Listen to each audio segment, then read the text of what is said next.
Get this and get it straight. Crime is a sucker's road, and those who travel it wind up in the gut of the prison of the grave. It could have been perfect. Snowbound in a mountain lodge with a girl who was falling in love. But also present were a widow sick with rage, a bitter old woman, and a jealous man. All with reason to hate me more than anyone else in the world. It happened like this. From the pen of Raymond Chandler, outstanding author of crime fiction, comes his most famous character in The Adventures of Philip Marlowe.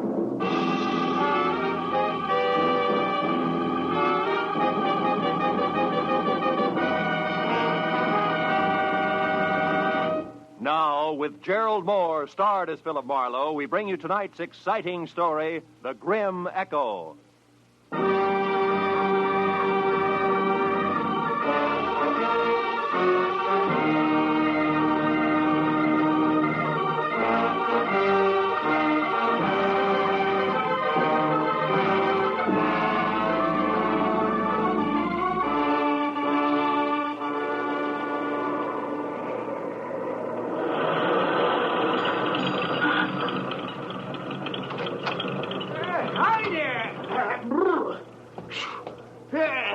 Some snowstorm, eh? Yeah, it's pretty thick. Yeah.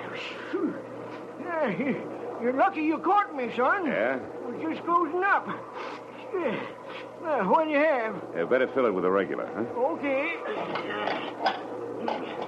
Does that mean that you're aiming to go on? That's right. Got to get back to L.A. I wouldn't advise it, son. Old Jacker and sure wouldn't.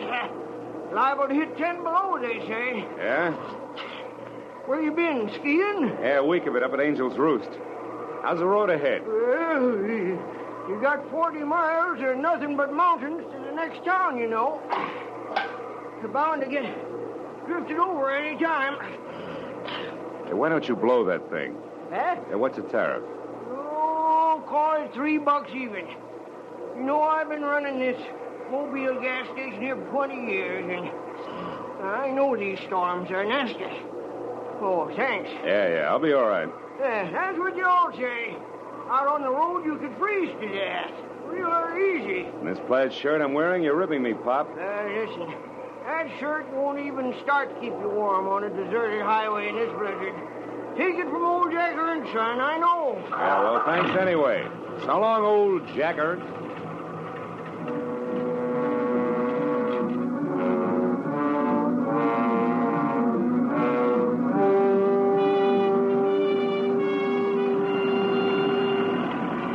It took me a solid nerve-wracking hour to make 12 miles. And I began to realize just how right old Jack Ernst, the gas station boy, had been when the road ahead was lost completely in a constant racing blur of white. Transformed every rise into a treacherous barrier I had to batter my way through. The chains on all four wheels chewing at the drifts, I managed to keep on the road somehow and plow out another 5 miles. And then I caught a glimpse of the first lighted window I'd seen in all that distance just as I started down the backside of a short, steep hill. And then it happened. First, the helpless feeling of a skid. Before I could do anything about it, I was off the road, in the ditch, nose first, and hood deep, in a culvert drifted full of snow.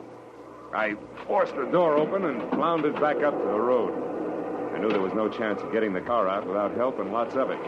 And the 10 below zero that the Weather Bureau had bragged about was setting in. I looked back through the slashing snow for the lighted window I'd spotted and saw a lantern swinging crazily in the hands of somebody coming toward me. A minute later, I could see it was a girl. Hello? Hello, are you hurt? No, I'm okay. Huh? My car's stuck. Yeah, I skidded off the road. Yes, I know. I watched it. Oh, my. No chance of getting it out of there tonight. No. That's bad. Maybe tomorrow, if the blizzard lets up, we can get you out. Meantime, you better come on up to the lodge, mister. Lodge? Uh-huh. You mean I slid off the road right in front of a tourist lodge? Oh, boy, how can I be that lucky? Well, maybe it's fate. We're not open for business in the winter, but on a night like this... I know what you mean, believe me. I really appreciate it. Could get tough staying out here. Oh, by the way, my name's Marlowe, Philip Marlowe. I want to pay you for... Did you say Philip Marlowe? Yeah, something wrong with What's you? your business, Mr. Marlowe? Oh, well, I'm a private detective from L.A. I've been Then it is skiing. you. I don't care where you've been or where you're going. You'll get no help from me, Mr. Philip Marlowe, you understand? I'd rather give shelter to a dirty dog. I hope you freeze, do you hear? I hope you freeze to death. She was a thin girl with black, hollow eyes, full of hate for me. She didn't stop or look back all the way to the door, just ran in and slammed it shut. Couldn't understand it. Even on my worst day, my reputation never was that bad. I didn't wait around to worry about it because I was cold. Besides, I wanted to know why the good name Philip Marlowe was such poison at a place I'd never heard of before.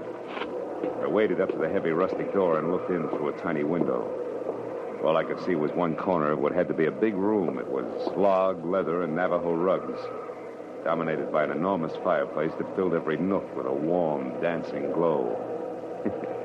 Poison or no, I wanted in.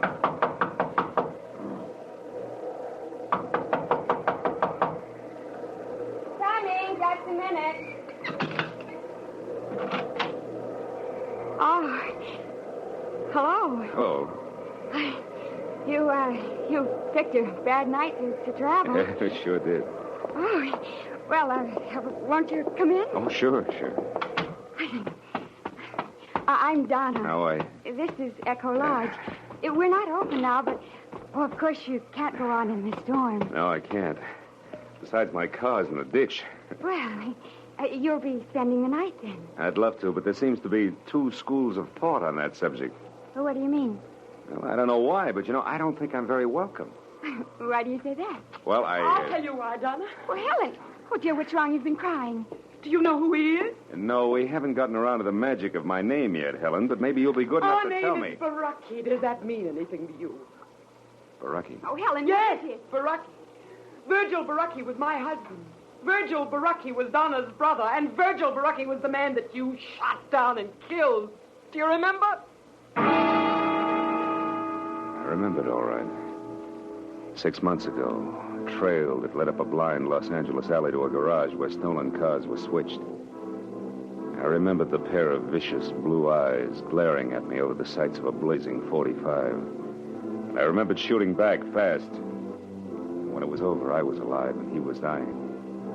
And later, the coroner's jury decided I'd killed in self-defense.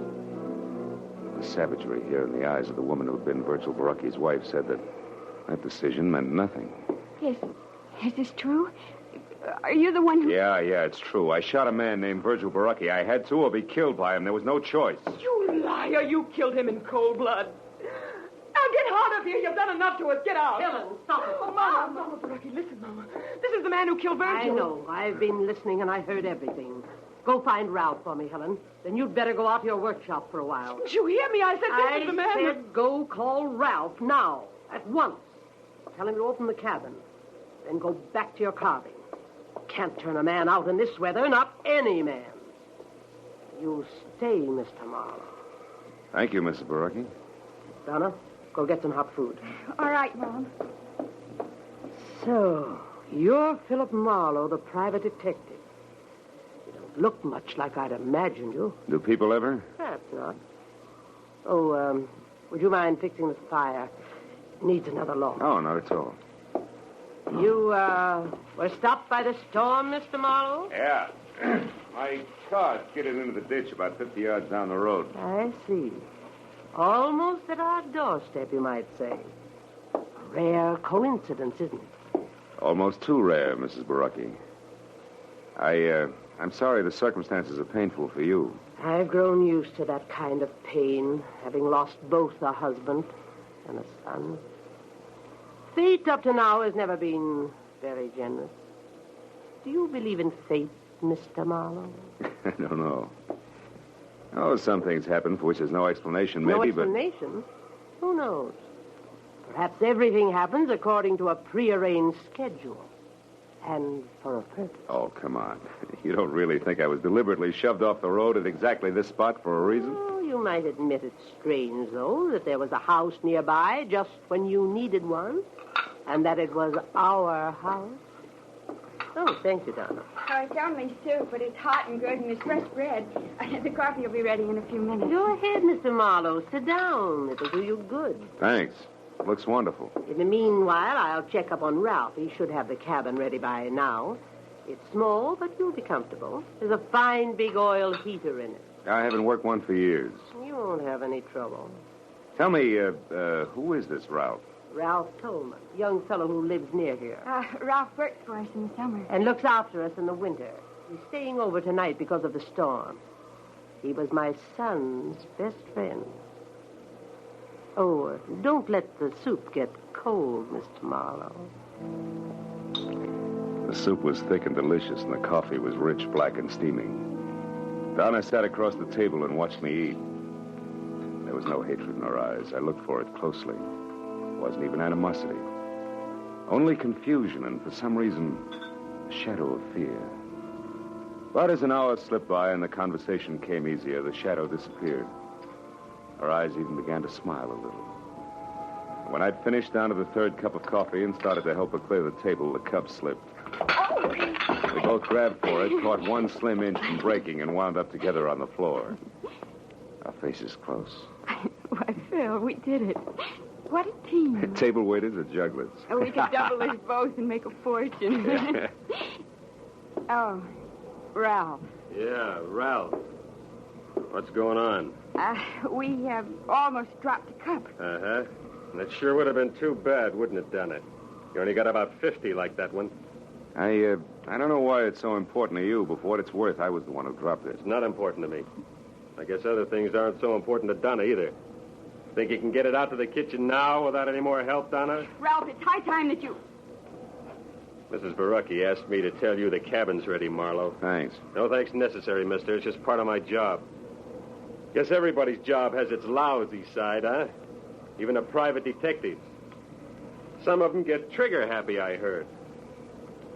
I'll see you, Donna. You better get out there right away, Marlowe. Donna's got 4 whole dishes to carry out. And at the rate she's been going, she ought to get started or she'll never make it. Keep your fat trap shut, Buster. You're causing a draft.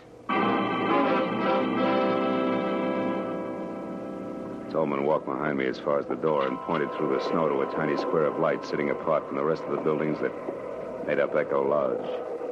As soon as I was outside, he slammed the door against my back and bolted it. I stood on the porch and thought about the setup for a minute while I lit a cigarette. Then I stepped out into the snow and headed for the cabin. Halfway there, I could see it clearly. It looked snug and warm.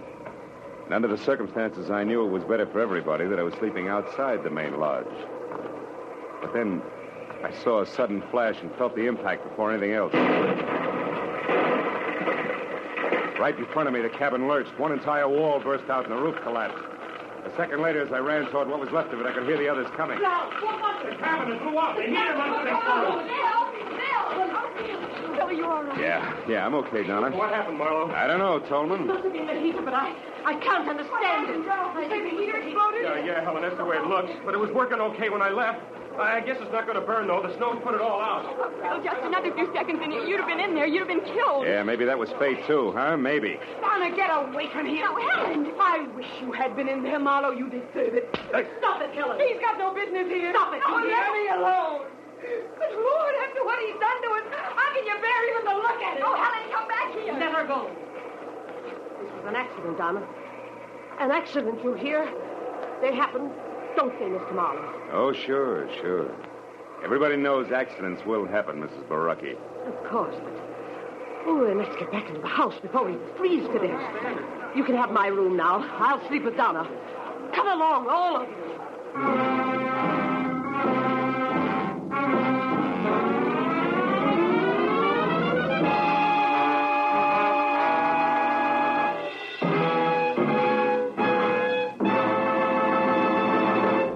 In just a moment, the second act of Philip Marlowe. But first, Groucho Marx, his famous ad-libs, and his teams of opposites will be back betting their lives on most of these same CBS stations tomorrow night. You've missed half your life if you haven't bet your life with Groucho Marx on Wednesday nights this season. Hear him on this top quiz show tomorrow night on CBS. Now, with our star, Gerald Moore, we return to the second act of Philip Marlowe and tonight's story, The Grim Echo.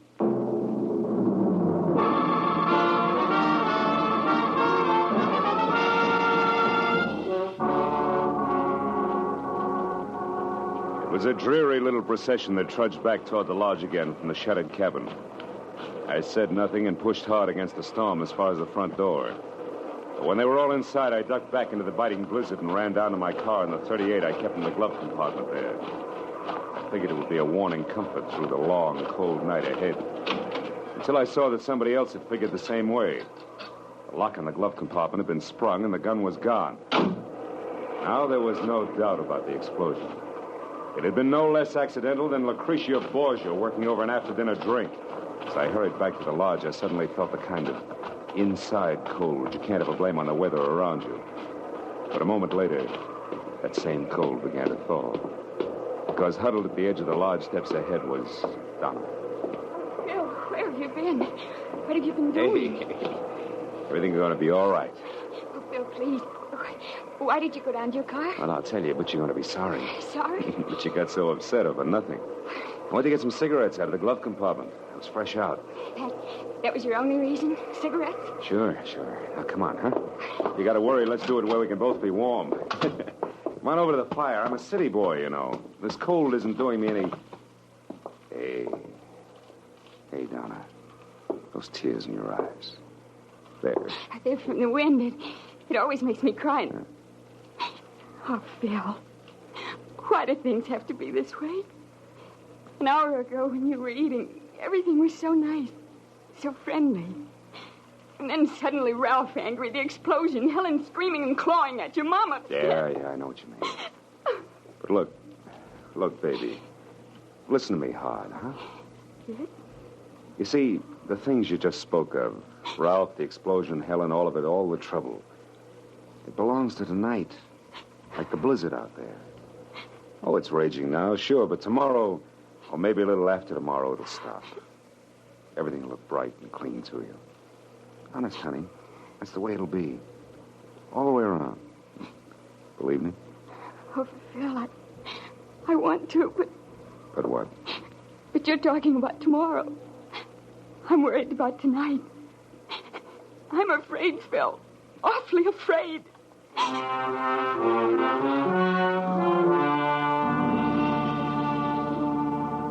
spent the next 10 minutes trying to convince Donna that there wasn't anything to worry about. And then when she'd gone to her room, I went to mine and started all over again, trying to convince myself. The out-of-season fireworks at the cabin and a gun stolen from my car made that a very tough proposition. And I checked the room, which was on the ground floor and close to the kitchen. And then I bolted the door and looked forward to some much-needed sleep. After that, I took off my shirt and shoes only, got into bed, and waited for sleep, which a weekend of skiing made more important than a cabin full of hate. Suddenly, I was wide awake and sitting straight up in bed. The footsteps could have belonged to my dream. The door that closed couldn't have. I scrambled out of bed and ran to it, but it was still bolted. So I turned to the single closet in the room and opened it sharply. It was empty, except for a long, thin finger of light that streamed through a keyhole. A keyhole that belonged to a door at the rear of the closet that gave out onto the kitchen. Obviously, the closet had once been a pantry. I tried the door, but it was bolted from the kitchen side. I got into my shoes, grabbed my shirt, and ran out of the room, around to the kitchen, and smack into a very surprised Ralph. Marlowe, what are you doing up and roaming around? I'm a sleepwalker. What's your excuse? Come on, let's have it. I'm through playing target for tonight. Talk! Get your hands off me, Marlowe. When I know why you're here and exactly what's on your mind, I will, not before. Well, have we come to terms? All right, let go. I'm here because my room is on the ground floor, and I heard somebody cross through the house and come into this kitchen. So I decided to investigate. You're a liar. You were in my room, Tolman, and you know it. You got in through the door that leads into the closet. Come on, Buster, let's level. We're keeping each other awake. Listen, Marlowe, I don't like you. Honest? And I don't like the way you and Donna are... The way we're what? Come on, boy, get it off your chest. Never mind that now. Look at this. Wood shaving, so what? Yeah, I found it near the door to the closet in your room. Might also be the answer to who your visitor was. She left her calling card. What do you mean, calling card? Helen. She's always covered with these shavings. She makes things out of rough pine. Where is this workshop of hers, Tolman? Out in the back, just beyond the barn. What are you going to do, Marlowe? Not that it's any of your business, but I'm going to see the lady, and I'll see you.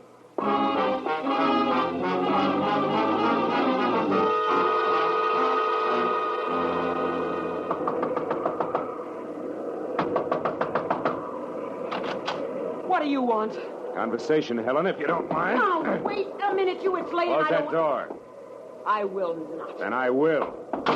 Now get over there and sit down. We got a few things to clear up. Like what? The way you murdered my husband, perhaps? Cut it out. Stop it, Helen, or I'll push your arm off. No, Just as soon as you decide to behave. Those nails of yours draw blood, baby. Were they going to be good? Yes. All right. Now sit down over there, away from those sharp chisels you work with, and keep your hands in your lap. Go on, that chair there. Very well, Mr. Marlowe. Anything to accommodate the man who murdered my husband. Which brings us right to the point. You deny it. You deny that you shot him down. I fired in self-defense. That's a rotten, speaking lie. You did it to feather your own nest, to be a hero to the police and the newspapers. You're wrong, Helen. I killed your husband because I had to. He was on the wrong side. Oh, don't make me laugh. You call trying to get money for his family, for me? You call that being on the wrong side? So much that he should have been killed, shot down by the likes of you? Oh, Mr. Marlowe, you have no idea how through these past 6 lonely months I've thought of you. I've wondered what you looked like, what the man who killed Virgil was doing, how you'd like to meet the same death you brought to my husband under the brave banner of law and order. Now, wait a minute. And listen. don't think I didn't plan your death 1,000 times over. Don't think I didn't approach Mama Barucki, Ralph, even sweet little Donna with a delicious thought of revenge. No. No, they talk like you talk, Mr. Marlowe. Virgil was doing the wrong thing. He was caught. It wasn't right or wrong. It was him or me. Oh, you shut up and listen. Sure, Virgil was stealing, all right. He was stealing from me, his wife. That's why he left here. That's why he tried so hard. That's why you had no reason to kill him. And that's why you should die, too. Oh, that's also why we had an accidental explosion at the cabin I was supposed to sleep in, huh? I was clumsy. I was hasty. I won't be the next time. You're completely out of your mind, Helen. Out of my mind? Of course I am. Did you think this existence, this living without the man I love, could leave me otherwise? Did you think making these stupid souvenirs would take his place? Killing me isn't going to bring him back. You get out of here. Go on, get out. And if you can, Mr. Marlowe, go back to bed. While you wait for a chance to get me with my own gun, the gun you stole from my car? I'm not going to shoot you, Mr. Marlowe. That would only further disgrace the Barucki name, no. No, I'm not going to shoot you. But I am going to get you.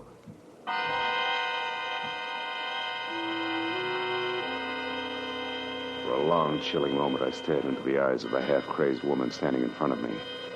The ice-cold, bottomless eyes that a cancerous hate had destroyed as something human. And as I turned and started out of the room, I knew that I'd made a mistake that night. Virgil Barucki had died in my arms. A mistake I had to correct before it was too late. And there was nothing left of Helen but the ruthless machinery of a mind dedicated to murder. I headed back to the house and talked with Mama Barucki, which I figured had to be the first immediate step. But when I'd gone only a dozen yards from the workshop, I stopped. Bill, I'm over here. Donna, what are you doing out here? I couldn't sleep, Bill. I was too worried about you. And then when I saw you leave the house from my window and head for the workshop, Oh, Bill, your face. Oh, it was Helen. She got a little upset in there. A little? Oh, look at you. Your pocket ripped off your shirt, your face scratched. Oh, it's all right, Bill, Donna. she could've... No. Hey, my pocket ripped off. The gun. Oh, Bill, why did you tell me, please? I Now, hold it, Donna. Give me a second. Yeah, sure, it adds, all right. Now, look, get over there inside the barn and scream. Long and loud, huh? Scream? Yeah, it's our only chance. Go on, do as I say, Donna. Scream. All right. I'll do it, Bill, whatever you say.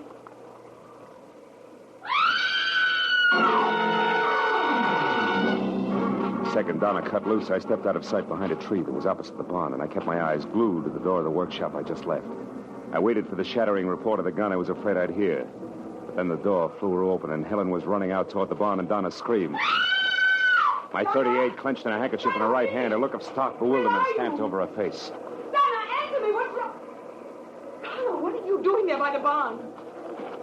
I don't know. What do you mean you don't know? Favor to me, Helen. Let's have that gun back without further discussion. Yes. There. Now get back against that wall and don't move an inch. No.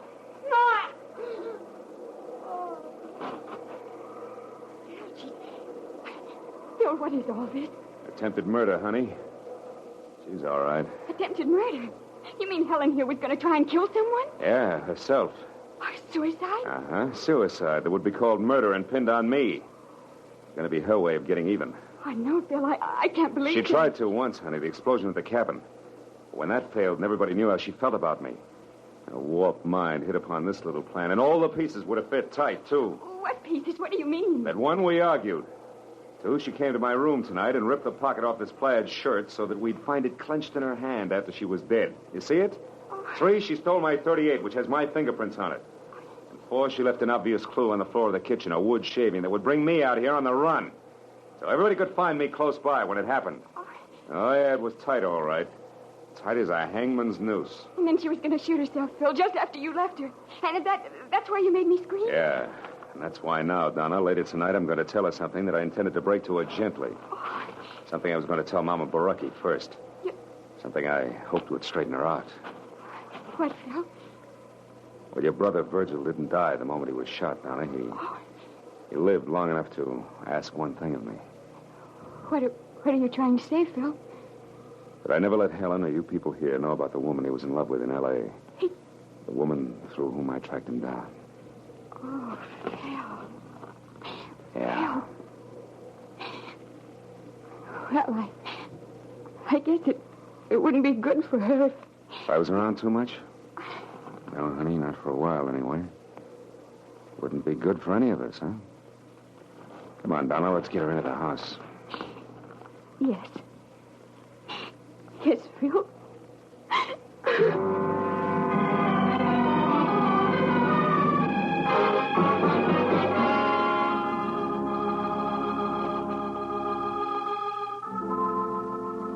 Well, it was the next morning.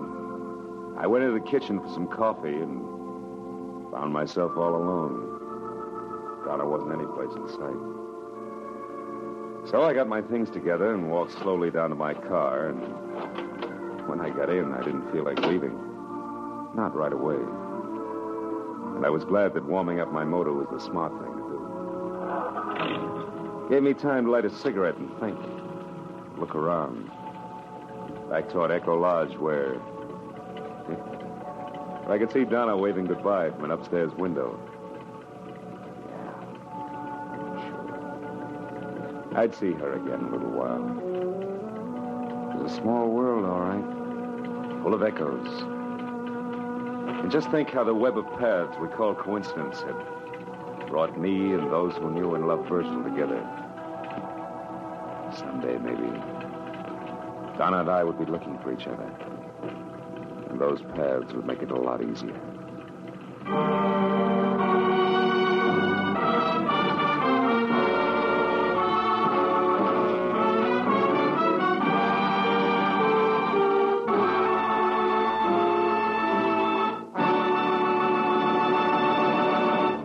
The Adventures of Philip Marlowe, bringing you Raymond Chandler's most famous character, star Gerald Moore, are produced and directed by Norman MacDonald and are written for radio by Robert Mitchell and Gene Levitt.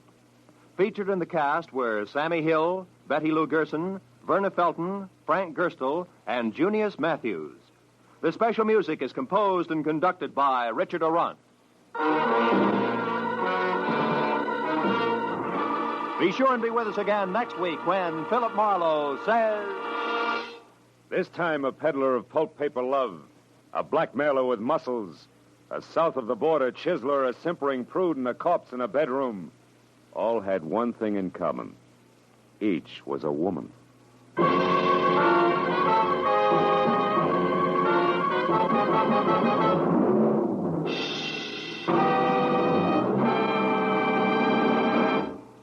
Al Jolson will pay another of those wonderful visits to Bing Crosby this Wednesday night. And the gags and songs will again fly thick and fast. Bing and Al will team up to sing Waiting for the Robert E. Lee and Whispering. And as for the gags, well, just tune in on most of these same CBS stations. Remember, that's this Wednesday night, the CBS Bing Crosby Show. This is Roy Rowan speaking. Now, stay tuned for Pursuit, which follows immediately on most of these same CBS network stations.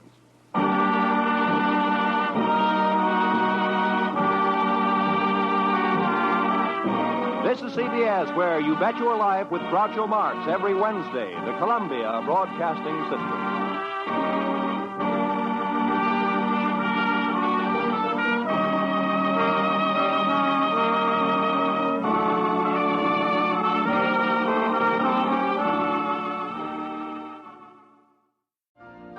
You've been listening to the OTR Gold Network. Find more classic radio at otrgold.com.